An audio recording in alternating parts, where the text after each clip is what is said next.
पंतप्रधान मोदी राजीनामा द्या। या सरकारचं करायचं काय? खाली डोकं वर पाय। महागाई करणारा शिवसेना जिंदाबाद, शिवसेना जिंदाबाद। अरे आवाज कुणाचा?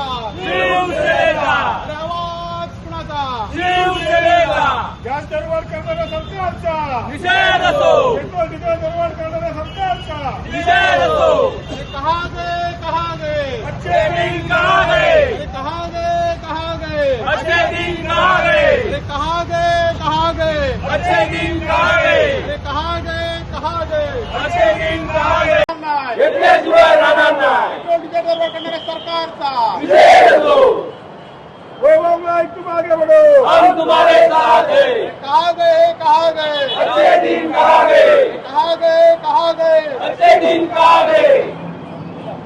शिवसेना जिंदाबाद। जिंदाबाद। अरे बघताय काय, बघताय काय? सामील व्हा, सामील व्हा।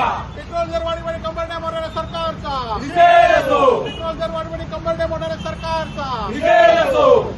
या सरकारचं करायचं काय? खाली डोकं वर पाय। मंत्री सगळे तुपाशी तुपाशी। मंत्री सारे तुपा भवानी जय शिवाजी। पेट्रोल डिझेल वाढ करणाऱ्या सरकारचा निषेध असो, अरे बघताय काय, बघताय काय? सामील व्हा, सामील व्हा। बघताय काय, बघताय काय? सामील व्हा, सामील व्हा। आज आमच्या सगळ्या पदाधिकाऱ्यांच्या वतीने पेट्रोलचे 3 रुपये आणि डिझेलची 3 रुपये दरवाढ झालेली आहे आणि त्याचबरोबर सीएनजीची काही दिवसापूर्वी दरवाढ झालेली आहे, गॅसची दरवाढ झालेली आहे आणि या सगळ्याचा निषेध करण्यासाठी आम्ही हे आंदोलन करतोय। परंतु येणाऱ्या दिवसात आज सर्वसामान्य लोकांनी सुद्धा आज सामान्य लोकांचं कंबरडं मोडलंय। आज मोदी सरकारने विरोध सुद्धा शिल्लक ठेवलेले आहेत आवाज उठवण्यासाठी आणि जर आपण हे केलं नाही तर मोदी सरकार 15 ते 20 रुपये डिझेल आणि पेट्रोल दरवाढ करणार आहे आणि त्यांना इशारा देण्यासाठी हेच आम्ही आंदोलन केलेलं आहे। आणि आज आपण बघितलं एकीकडे मोदी सांगतायत लोकांना चालत फिरा म्हणून आणि आपण परदेशात फिरतायत। आज काही मंत्री ईव्ही कारचं सांगतायत, परंतु आपण 25-25 गाड्या घेऊन या जिल्ह्यामध्ये आपण काल बघितलं असेल सगळे मंत्री आमदार फिरतायत आणि या सगळ्याचा निषेध म्हणून आम्ही आंदोलन केलेलं आहे आणि येणाऱ्या काळामध्ये संपूर्ण सिंधुदुर्ग जिल्ह्यात आणि महाराष्ट्रात सुद्धा आंदोलन शिवसेना उद्धव बाळासाहेब ठाकरेंच्या वतीने होईल की जेणेकरून पुढची दरवाढ तरी रोखली पाहिजे आणि या सरकारने जे आम्हाला आश्वासन 800 दिनाचं दिलं होतं ते आश्वासन गेलं कुठे। आज या पेट्रोल डिझेल दरवाढीमुळे दुधाचे दर, भाज्यांचे दर, बिल्डिंग मटेरियलचे दर हे सगळे वाढलेले आहेत आणि त्यामुळे सामान्य लोकांचं कंबरडं या ठिकाणी ऐन हंगामात मोडलेलं आहे।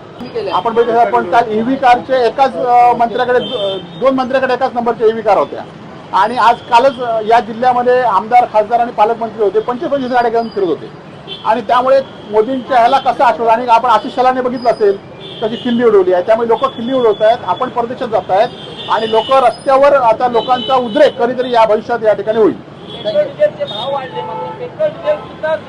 नाही आज आपण बघितलं असेल की इथले जिल्हाधिकारी, इथले पालकमंत्री सातत्याने सांगतायत की जिल्ह्यामध्ये पेट्रोलचा तुटवडा नाही, परंतु एकही पंपावर असं नाही की पेट्रोल आहे उपलब्ध। आज गॅसचे तर लाईन आता इथे पण इथपर्यंत लाईन लागली आहे आणि त्यामुळे एकीकडे जिल्हा प्रशासन सांगतायत आणि जिल्हा प्रशासनाच्या याला सगळ्या रस्त्यावर मात्र हरताळ पसरलेला आहे आणि त्यामुळे या आंदोलनात आज जरी आंदोलनात लोकांनी सहभाग झाला पाहिजे असं आमचं लोकांना आव्हान आहे।